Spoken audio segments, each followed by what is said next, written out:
Marilah kawan-kawan kita lanjutkan.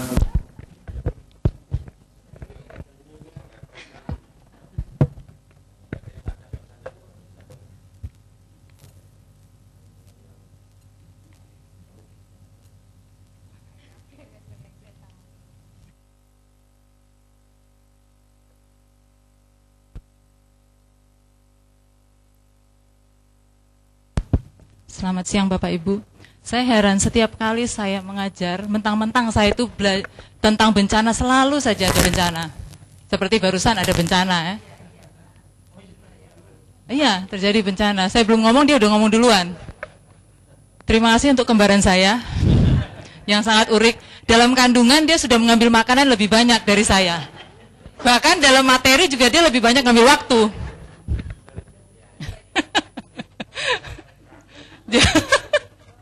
Ya, baik. Saya akan menyampaikan tentang manajemen bencana.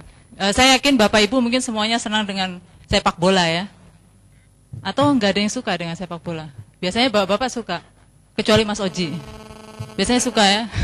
Dan seringkali yang kedengeran itu adalah ngedumel ya, marah. Wah ini gimana sih sepak bola kita ini nggak pernah juara, nggak pernah. Tapi Bapak Ibu jangan khawatir, karena kita masih ada juara yang lain. Ya. Untuk korupsi kita peringkat 1 di Asia Pasifik. Dunia kita peringkat 5, lumayan kan? Minimal kita bisa berbangga hati. Untuk bencana, ternyata gempa bumi itu kita tuh dapat peringkat 3. Untuk tsunami peringkat 1. Dan jumlah korban meninggal karena bencana itu kita mendapat peringkat 2. Ini semua dunia. Dan untuk jumlah kasus bencana itu peringkat 4.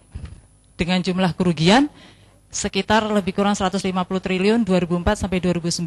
Ini belum masuk Merapi, belum masuk Wasyor yang ada di Papua.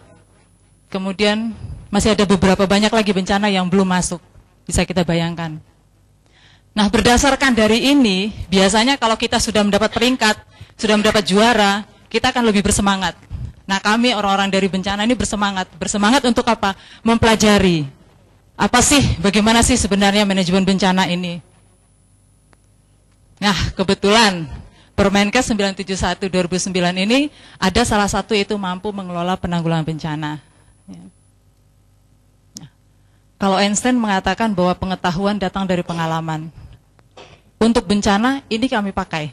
Karena tanpa pengalaman kita, dari berbagai banyaknya bencana yang ada di Indonesia, ini tidak akan ada. Saya dulu ngambil S2, saya bingung mau ngambil apa ya tesis saya pikir. Sampai akhirnya bencana yang ada di Yogyakarta.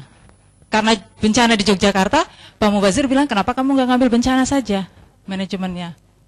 Nah setelah itu akhirnya Pak Laksono berinisiatif membuat satu divisi di PMPK yaitu manajemen bencana. Berdasarkan pengalaman. Baik, kalau kita melihat dari tujuan pembelajaran umumnya, ini ada 3, memahami tentang bencana dan penanggulangan bencana, kemudian yang kedua peran hospital disaster plan dan regional disaster plan, yang ketiga pengorganisasian untuk penanggulangan bencana. Yang pertama, nah kita melihat dari sini bahwa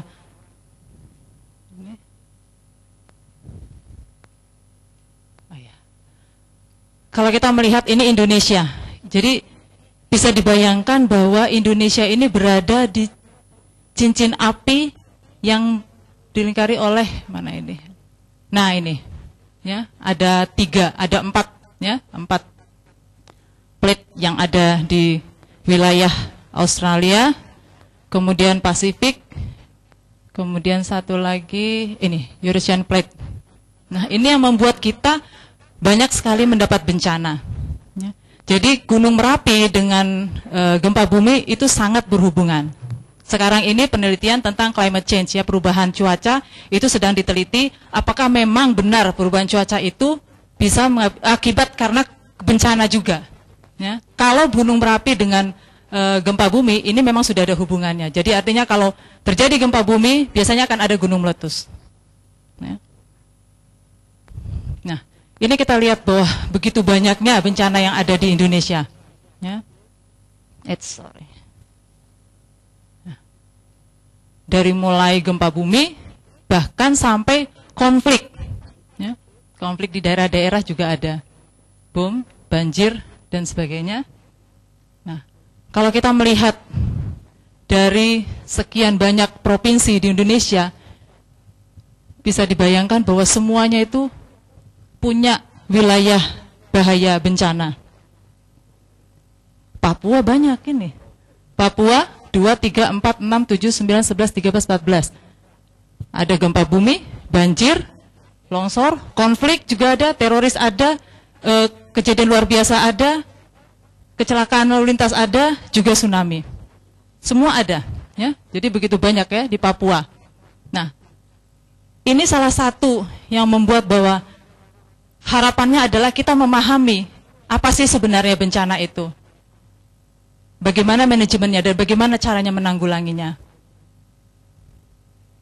Nah, yang kedua, peran rumah sakit dan peran daerah. Nah, ini biasanya kita sebut dengan HDP dan RDP ya. HDP Hospital Disaster Plan, sedangkan RDP Regional Disaster Plan. Jadi, bagaimana peran dari rumah sakit itu dalam menanggulangi bencana dan bagaimana daerah. Kalau di Kemenkes renstra-nya itu bahwa diharapkan sampai tahun 2014 itu sudah 300 daerah yang sudah mempunyai RDP maupun HDP. Walaupun pada kenyataannya sampai sekarang itu masih hanya beberapa rumah sakit maupun daerah yang punya Regional Disaster Plan. Nah, kenapa sih perlu rumah sakit ataupun daerah? Biasanya korban yang datang itu pasti akan memenuhi rumah sakit. Nah, harapannya adalah rumah sakit itu benar-benar siap. Kalau terjadi bencana, atau walaupun kita sudah mempelajari manajemen bencana, apakah chaos bisa berhenti? Tetap ada. Saat ini kalau terjadi bencana, gempa bumi misalnya, saya yakin Bapak Ibu semua pasti lari. Semua panik. Pasti akan. Tetapi, dengan kita memahami bagaimana bencana, di mana bahayanya, dan daerah kita itu cenderung bahaya apa tentang bencana, kalaupun kita panik, itu bisa lebih diperpendek. Kita tidak akan panik berkepanjangan, karena kita sudah tahu apa yang harus kita lakukan. Ini yang kita harapkan. Jadi rumah sakit itu juga bisa siap. Ya. Nah, ini salah satunya bahwa harapan kita bahwa rumah sakit itu benar-benar menjadi safe hospital. Ya, semua rumah sakit di Indonesia. Karena biasanya kalau terjadi bencana, evakuasi, transport,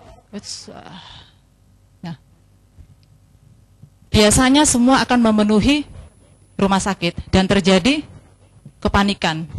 Nah, biasanya responnya karena kita tidak memahami apapun tentang manajemen bencana, ya, kita biasa melakukan pengalaman yang sehari-hari di rumah sakit, memeriksa pasien atau apapun. Outcome-nya akan buruk. Tetapi harapan kita dengan persiapan yang lebih matang, lebih baik, chaos-nya bisa lebih diperpendek. Jadi kepanikan atau kebingungan kita itu bisa lebih diperpendek. Sehingga respon kita jauh lebih optimal. Karena kita sudah siap. Sehingga outcome-nya jauh lebih baik. Nah, ini yang kita harapkan rumah sakit kita di Indonesia sudah menjadi safe hospital. Benar-benar safe hospital. Begitu juga untuk daerah. Artinya kalau rumah sakitnya sudah bisa safe, tentu daerah juga akan mensupport, mendukung dalam manajemen. Manajerial ya, seperti yang dilakukan oleh Prof. Laksono waktu di Aceh ya. Kita di sana itu sampai 4 tahun mempersiapkan Aceh ya. Kemudian ini waktu kami di Padang itu kita memang sampai, kita benar-benar membantu Dinas Kesehatan Padang Pariaman dalam melakukan manajerial ya, memantau relawan yang datang maupun yang pergi. Dan ini waktu Merapi ya. Merapi juga kita membantu Sleman kemarin ya, Sleman dan juga Dinas Provinsi. Nah, ini yang untuk HDP maupun RDP tadi. Nah, yang untuk yang ketiga, pengorganisasian. Keperluannya apa sih? Kita semua masing-masing sudah punya struktur organisasi. Di rumah sakit sudah ada, di Dinas Kesehatan juga kita sudah punya. Tetapi pada kenyataannya, sekali lagi yang dikatakan Einstein tadi, bahwa dari pengalaman kita melihat dengan struktur organisasi yang ada selama ini ternyata tidak mampu untuk bisa membantu dalam hal kebencanaan. Pengalaman waktu di Meguwo itu dari kepala puskesmas, saya lupa namanya ya, Kepala Puskesmas daerah Meguwo itu apa ya, Nis? Depok, Kepala Puskesmas Depok biasanya sehari-hari dia hanya meriksa pasien 100. Ketimpaan Meguwo 5.000 korban yang ada di sana. Waktu kami datang pertama, dia menangis. Dia bilang, saya seperti ini mendingan saya pergi, saya pulang, saya nggak mau di sini. Saya nggak tahu mau apa. Semua nanya ke saya, relawan datang nanya ke saya, yang mau ngasih logistik nanya ke saya.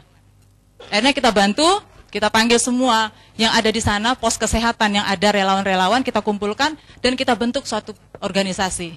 Siapa yang menjadi komandonya, siapa yang di logistik, siapa yang memantau relawan, siapa yang di perencanaan, semua kita pandu. Dan siapa yang operasional, yang sehari-harinya. Nah berikutnya kami datang seminggu kemudian, dia sudah bisa ketawa menerima kami.